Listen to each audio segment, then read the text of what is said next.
Welcome. I have a little surprise for you. We are going to actually do 2 recaps of the Real Housewives franchise tonight, which is why I'm a bit more glammed up than usual. I brought my glam squad, which consists of Nigel and Lena the rabbit, and yeah, I don't have a glam squad. I am my own glam squad. All right, this is, first of all, we're going to start with the Real Alcoholic Sociopaths of New York City, or as you may know it, the Real Housewives of New York City. Never in the history of any reality franchise since Jersey Shore have I seen so much alcoholism in one show. It's really quite breathtaking. Well, we start out with Sonia. Poor Sonia. Sonia, who, Sonia, she's a lifestyle brand. She's a triple threat. She does it all. She's a businesswoman. She's an entertainer and cabaretlesque. And Sonia's also a fashion designer. She's amazing. But Sonia's townhouse is absolutely crumbling around her. She was trying to sell it and it didn't go through. I guess the Morgan charm didn't work and the seller couldn't come up with the financing. So poor Sonia is still stuck with this crumbling mansion on the Upper East Side, which is a historic property. It's a mess. I don't know how the poor woman's going to come up with the money to do the basics just to rent it. And I have to say, when she goes through the place and we see all the oriental carpets and the beautiful old furniture and the paintings on the wall, which yes are very heavy and they smell like mildew, and I can imagine, and all of her various incontinent dogs she's had, I can imagine the place is not exactly fresh. So that's why she's saying, let's just do it all white and bring in modern furniture. But part of me feels sad because there is a certain beauty to it. I wish it could be taken over and made into some kind of Morgan museum. Nobody touches the Morgan letters. She could have some of the Morgan letters in there. You don't touch the Morgan letters. They could maybe do something like that with it and get the state to pay for it, or the Morgan Trust to pay for it. Anyway, so she is walking around with one of her eternal interns. These people at this point clearly only want to be on television because they have to all know that this is a job that is on the road to nowhere. This is not going to lead to anything other than a few minutes of fame of being on the Real Alcoholic Sociopaths of New York. All right, speaking of sociopaths, narcissists, Ramona. It's Ramona's birthday. It's Ramona's birthday. I mean, Ramona, she's eternally young. She's Ramona. She's got so many close girlfriends. She's got 2 weeks ago it was 60 close girlfriends, but now she's got 50 close girlfriends. She doesn't know where she would be without all of her friends. And so she needs to have a special dedicated birthday party with her very good friends, with her very, very good girlfriends, and incidentally, the other friends who think they're her best friends, like Sonia and Dorinda and LuAnn, they can kind of just show up in the background, but this is not about them. This is basically her group of the ultra facelifted gala crowd of the Upper West Side of New York. Just look, have fun. Look around her party as it gets going, as the guests start flowing in. Look at these women. Look at their faces. You'll notice there's a lot of similarity in the work done. Now we're older. We're not just doing fillers anymore. We're doing major work. There's a lot of work. There's a lot of the same face walking around. And, the hair is a little too big. The clothes are just a little bit too over the top. It is literally the least cool group of women I have ever seen. It's, I mean, the Real Housewives girls, are way cooler. You could bring Jill Zarin back on and she would be cooler than any of these women. She'd be much cooler. This is honestly, God, give us Alex from season 1 and 2. Anybody would be cooler than this group of Ramona's friends that we are subjected to. Okay. So, of course, Ramona's acting like a baby, planning her party with her 50 good girlfriends. And, you know, she wants to make sure that she pops, that she stands out, because everyone's always telling her she's ageless by Ramona, because she never seems to get any older. So she wants everyone else to wear black. She's not telling them that she's not wearing black. She's just saying that the dress code is black. And then, of course, she is going to show up in bright red. All right. Leah is with her in the setup at this place, Scarpetta, where they're having the party. And Leah is running around behind her like her little enabler. I don't understand Leah's relationship with Ramona. I feel like she's sucking up to Ramona, which doesn't fit in with Leah's character at all. She doesn't suck up to anybody. But she seems like she's there saying, oh, don't worry, I'll protect you from anybody. If anybody tries to come near you, I'll make sure that they don't block, make sure I'll block them, they don't get to you so it doesn't ruin your birthday. Leah's being very weird and very, very kiss-ass, which disappoints me because I like Leah's frankness in most cases. All right. Oh, God. LuAnn is doing some charity work at Fortune House, which seems to be a halfway house for people that have had trouble with the law, trouble with drugs. And of course, we need to hear, oh, you want me to tell my story? Oh, excuse me. Oh, you want me to stand up and tell my story? Do you think anyone would be interested? Well, as you know, I've also had run-ins with the police, and I've had my issues with alcohol, and she's so ridiculous because this woman has learned nothing. What she went through, the, resisting arrest, the getting arrested, the going to rehab, the probation, the community service, everything that she's done has taught her absolutely nothing. She's the type that goes to an AA meeting and sits there and thinks to herself, oh, these are my brothers and sisters. Let's face it, we're family. They are me and I am them. But inside she's thinking, but I'm just a little bit better than them because, I never really did heroin. And there's people like this when you go to rehab that they're like, well, but I only drank rosé and he was a needlehead. You don't get to do that. You don't get to do that.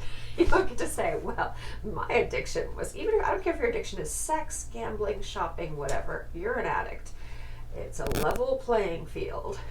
And LuAnn, don't be so high and mighty because look, these people did not come from your privileges. So you really have nothing to feel so smug about.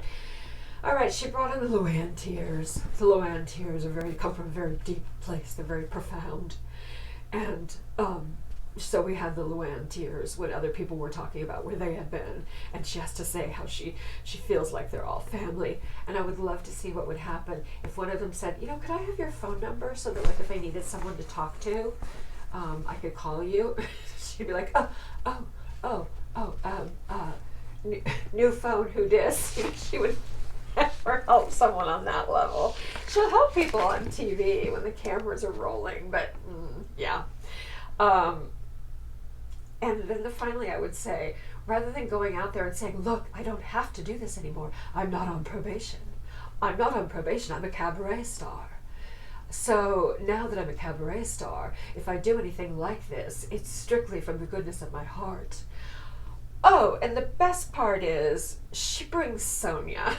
So these two people are like, what can we do to help? What can we do to help this group? We want to do anything we can. You guys are one tiny step away from being found face down in the gutter. Just you two of all people. LuAnn's drinking again. Sonia's drinking is now beyond. We'll talk about that later. But anyway, so LuAnn is crying and she says, listen, I have a fabulous idea. What we're going to do is I'm going to take all of you ladies and we're going to go for a spa day, a girls' spa day. We're going to have manicures and pedicures. Who doesn't need to feel better about themselves? And you know, the women are probably thinking, ooh, or you know what, you could give me the $75 and I could buy food for my kids or pay the electric. It's the worst kind of privilege. It's pretty disgusting. Yeah, the spa day cracks me up. Okay, now we have a cute little dinner with Ramona and Avery and Mario. Mario is, I guess, he's living in Boca because during the quarantine, Ramona and Avery and Mario are quarantining together in Boca. I think they still are. Well, they must be because no one's leaving Florida. We're a hot mess down here. You know, we're number one. We're number one at meth smoking gators. I mean, so much to be proud of about Florida. I do love Miami, though. I am proud of Miami. Even though Miami-Dade County is number one in deaths in the country. But that's mostly because people from up north came down here as soon as things cleared up. And by the way, we were pretty careful down here with the social distancing and the mask wearing. When the rest of Florida was like, woo, you know, we were actually being careful. So thanks a lot, Daytona Beach, Flagler Beach, Pensacola, thanks. Okay, so I started to say Ramona and Avery and Mario are having a nice dinner. And it's a place that they used to go together for family dinners. And it's nice. I mean, it's nice. They seem like they've got kind of a good dynamic going between the three of them, kind of keeping the family going. Mario looks really sluggish. He just looks really like, I wonder if he needed like a nice clonazepam before meeting Ramona. I don't know. Oh God, what's he doing with her in quarantine? Either that or maybe he's just like, he's retired, he's chill, maybe he just golfs all day. He's just very easygoing. I never understood the dynamic between that couple because he always seemed like kind of a cool, chill guy, and she's just manic. So anyway, I never quite understood that dynamic because Ramona is just so intense. I know she's got, I'm not a doctor, but I'm pretty sure she's got hyperthyroidism, which, you know, is a medical condition. I'm not making fun of it, but it gives her that kind of hyperactivity and those big eyes. And it looks like Avery might be inheriting a little bit of Ramona's eyes, but not the hyperactivity, thank God. And then Mario's just very, very cool.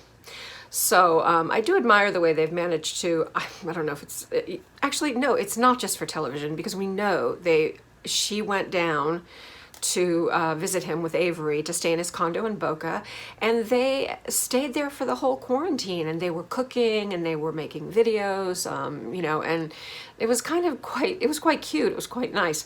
Nothing romantic between Ramona and Mario, just a kind of I guess a comfortable familial feeling between the three of them, which is great. Boy, if you could manage that, that's fantastic. All right, so we go from this cute dinner to Leah and her sister Sarah.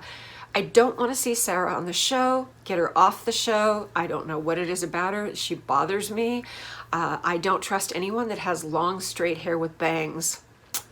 No. Kyle. I'm talking to you, Kyle. I feel like now that Kyle has the long, straight hair and bangs, we're seeing her real personality come out, which is not nice. So anyway, yeah, Sarah and Leah are talking, and I just feel like Sarah is a real ish stirrer. I'm not sure at what point I can say, let's try. She's a shit stirrer. She just seems like kind of like the little one that sits in the background and likes to cause trouble. There's something about her I don't trust. I fundamentally dislike from my gut this girl, even though I don't know that much about her. Just like I fundamentally kind of like Leah, even though she's got her issues. Obviously she's got a lot. But I don't like the way Sarah's talking about the parents, and I know this from my own family. There are 4 girls and a boy in my family, and my mother's favorite game is play one kid off the other. So in my family, it's not so much that the siblings are playing you know, games with each other and saying, Mom said this about you, or Mom said that about you. It's that my mother will say, oh, well, you know, this sister said this about you. She said this about your husband, just to cause drama.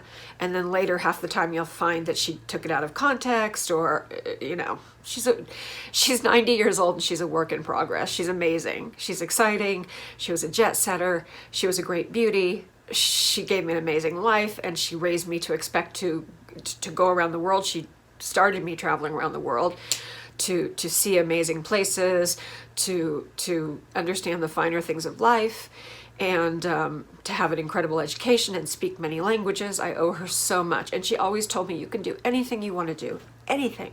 I think I've said this before on a video. That's the kind of mom she has always been. You know, I told her I'm doing these little videos and then I'm just starting, and, you know, I don't have that many views or subscribers because, you know, it takes a long time. She's like, you'll be great. Oh, you'll be great. I just know it. You know, she's a real mom in that way. But on the other hand, she is a Scorpio. Pew, pew, got that tail. And yeah, so that's what Sarah reminded me of my mom. Sarah reminded me of my mom saying, well, you know, they said this about you. So she's telling her, you know, the parents said this. The parents said, why did Sarah tell Leah? Mom said your face is starting to look fake, that it doesn't look like you anymore. Why say that to her? There's no reason to share that information. You know, she said that she doesn't even love us, or that she doesn't even like us, that, you know, she's only with me because she can tolerate me better, but she doesn't even like Leah, or words to that effect. Just really nasty, hurtful things. No reason to say them.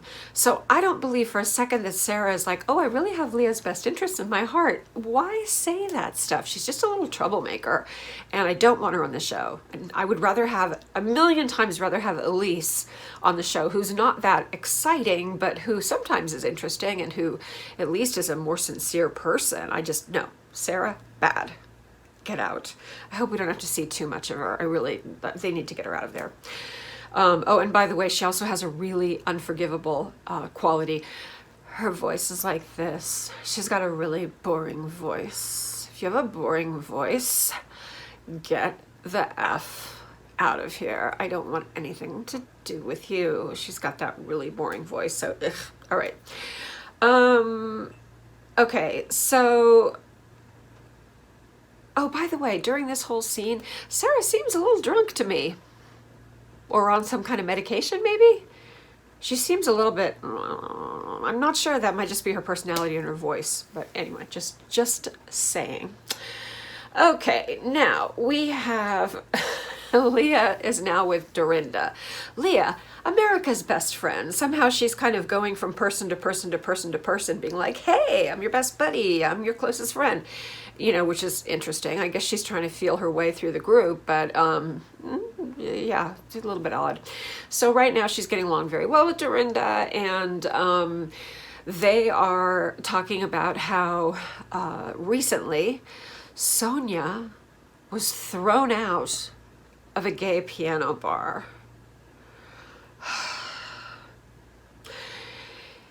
It's very hard to get thrown out of a gay piano bar. I mean, you know, you would have to be doing something highly inappropriately sexual, or I guess if you started like screaming and cursing, and it would be a pretty tolerant environment for people being silly and singing, getting a little drunk, falling off the chair. This would not, you know, necessarily be the end of the world. So I'm just trying to imagine. I'm sorry there's no video of it, because what did Sonia do to get thrown out of a gay piano bar? Well, apparently, I'll tell you what she did. Apparently, she was singing. She was singing Hello, Dolly. Perfect. She was singing Hello, Dolly, and she would not stop. She was hogging, you know, sometimes at a piano bar, they'll have a singer, and, you know, you can kind of sit around the piano bar and you can make donations, and from that you can ask them, you can make requests. So there is, you know, that, but you can also put enough... One of my cats is getting sick. Normal. Normal in this house. There's always at least one cat throwing up. Hey, that's the glam. That is my life. Cleaning up cat vomit. Hey, don't you wish it were me? It's expensive to be me. Anyway, so yeah, Hello Dolly. If you don't know, kids, my millennial friends, it's from a musical that's basically about an older woman who was very hot her whole life, and she's a matchmaker and she's getting older, but all the men still adore her. So basically Sonia. And it's usually played on Broadway by some aging actress, you know, who's like on the cusp of her career. And yeah, but Sonia doesn't have the physical gravitas to be Dolly. Dolly's usually kind of like a big, round, big busted woman. But anyway, so she got thrown out for singing the quintessential I'm a woman who's losing my sex appeal and I'm over the hill anthem. Hello Dolly. Tear. This is a little sad. All right. So Elisa is with them. Elisa is the one who shares the information about Hello Dolly. And, you know, I think I'm starting to like Elise. And it's not just because she's not an alcoholic. Because Ramona's not an alcoholic either, but I can't stand her. And she's just, bleh.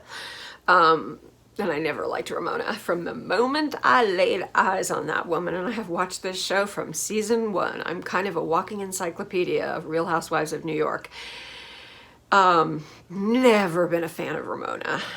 No, she's, but, Elise is, yeah, she's not an alcoholic. I think that it's kind of interesting to have someone who looks different. You know, she's got a very different look with the dark hair and the pale skin. And I know it sounds silly to cast by looks, but it is kind of refreshing to have someone who's not another blonde. You know, so also I feel like she kind of has good intentions. Sometimes she takes too much from Ramona, and I wish she would just stand up to her. She apologizes too much for Ramona. As the girls say, she has Stockholm syndrome with Ramona. She can't set herself free. Ramona locked her up, and then finally Ramona removed the lock and said, Elise, you can go wander free. And Elise is like, no, I'm happy in this shed. I'll just stay here and be your friend. Because honestly, you know, Ramona treats her like garbage.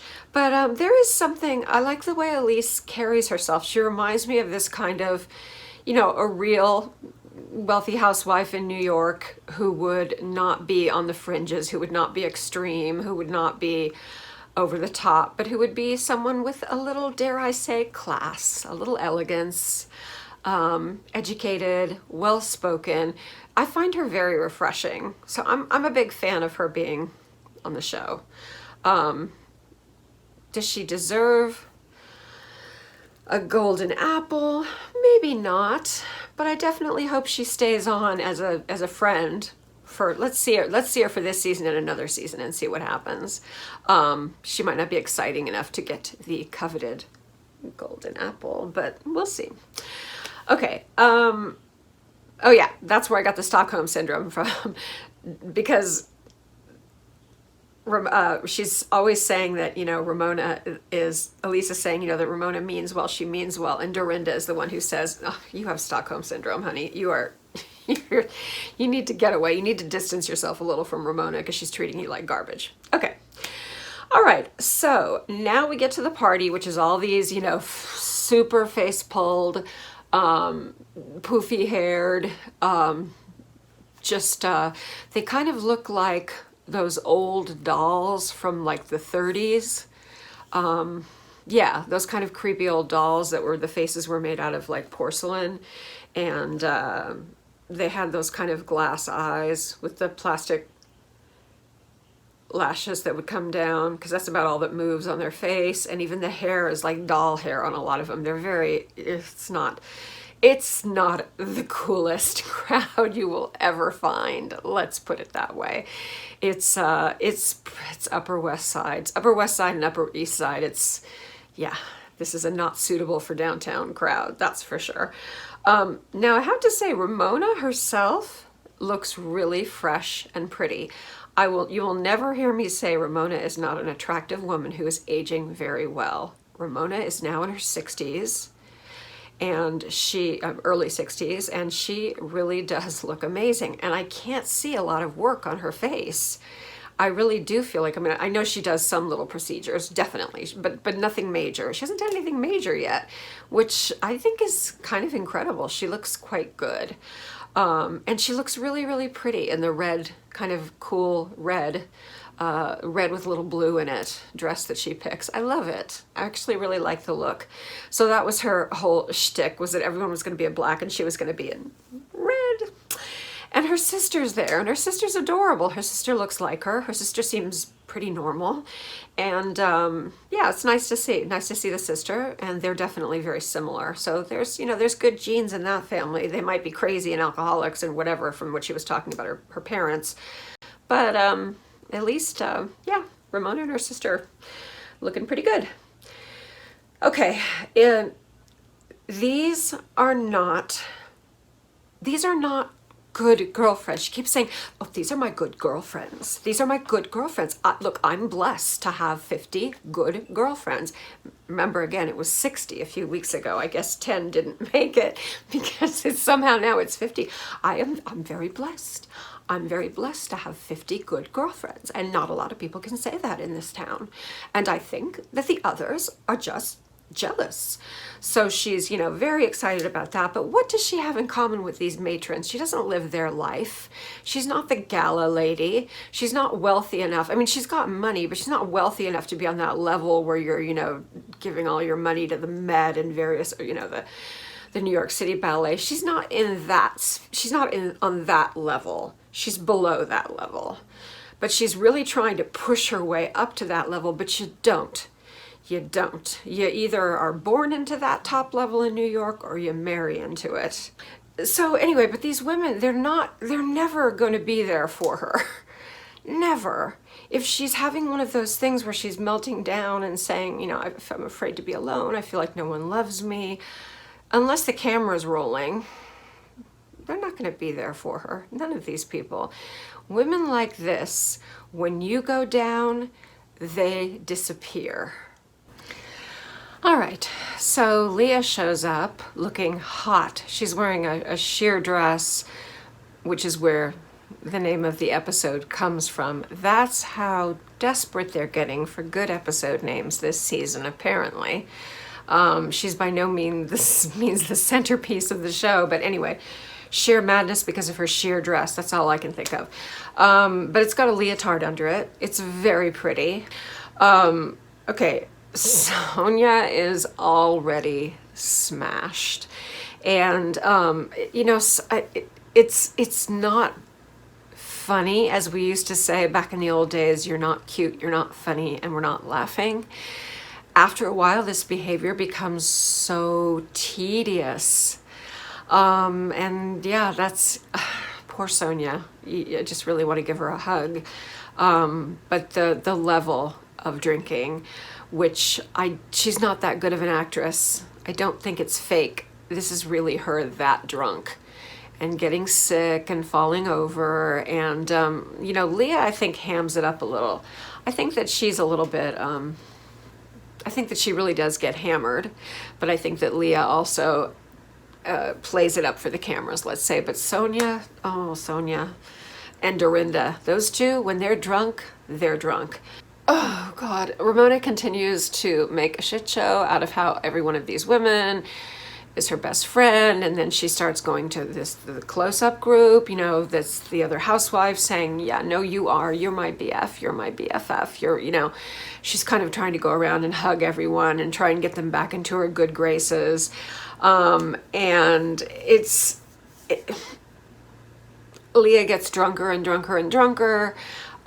Between Leah and Sonia, forget it. I mean, the whole thing is just going to turn into a major disaster. And the whole thing feels incredibly staged. I'm going to call fake on this episode.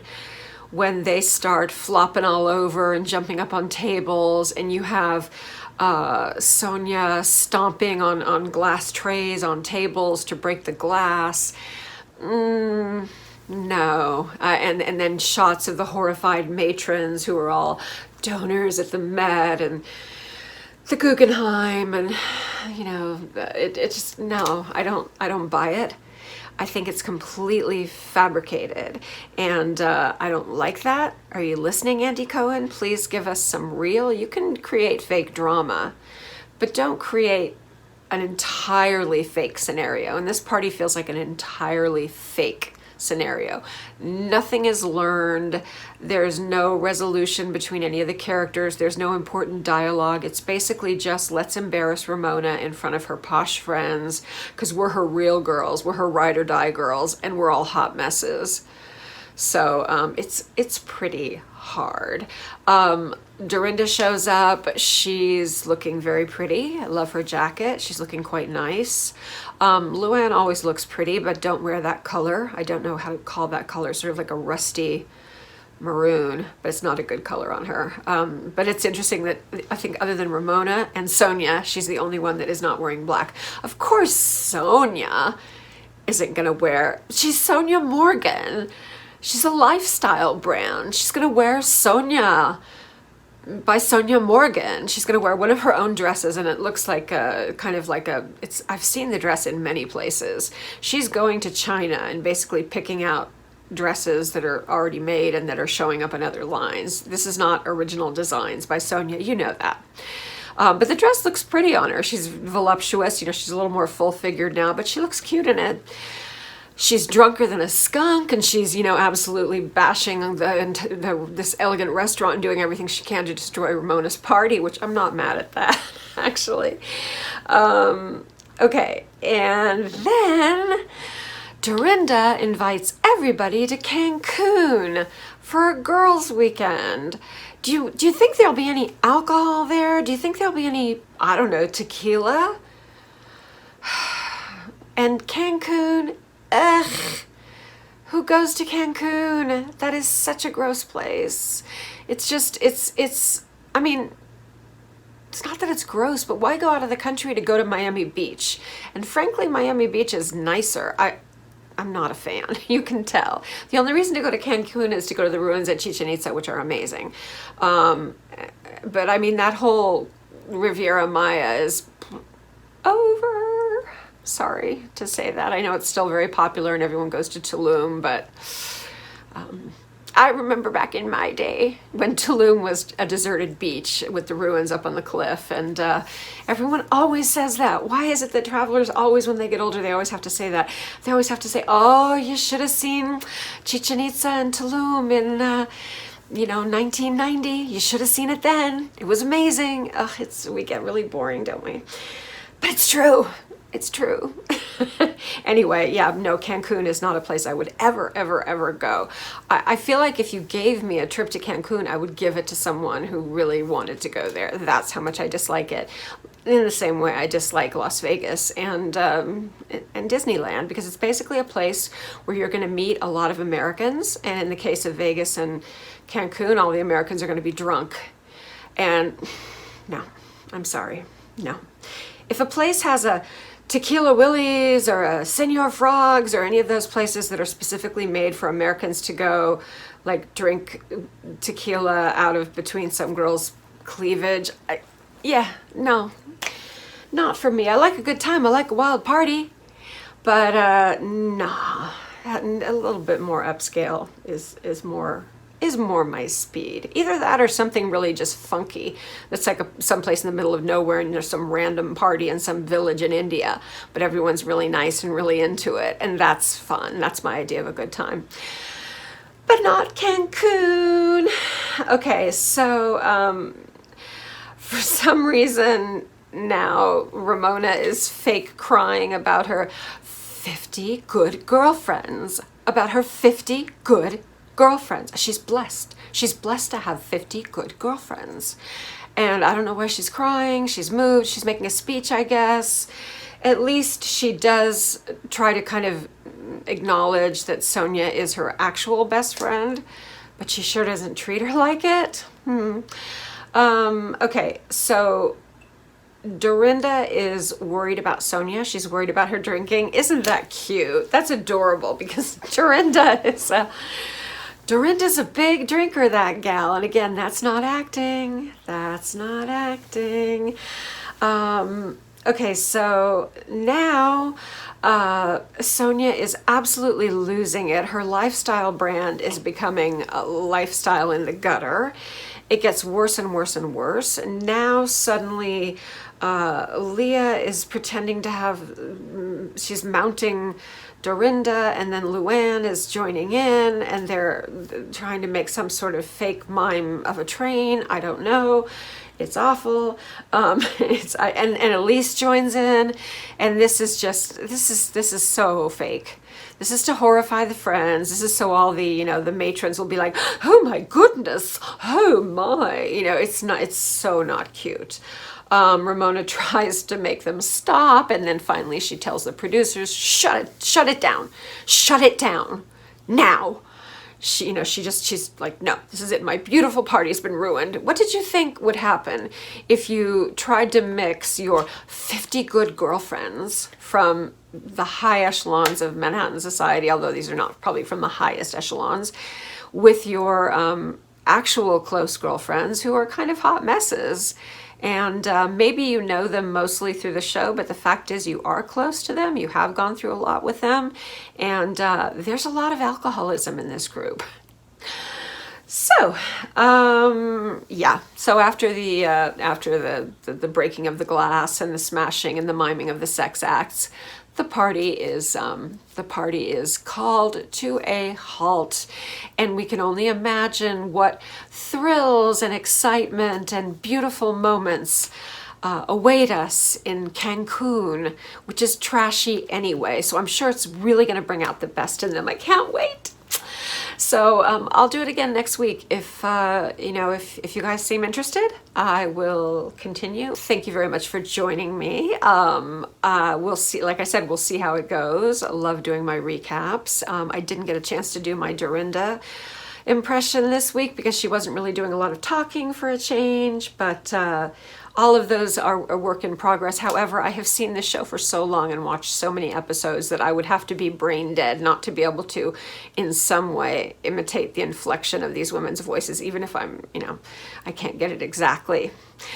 Anyway, it's been fun. I will have a couple more videos coming out along with this one today. So look for those, and please, I always forget to say this at the beginning, please remember to subscribe and like, comment. Would love to hear from you. And that's it for now. Bye.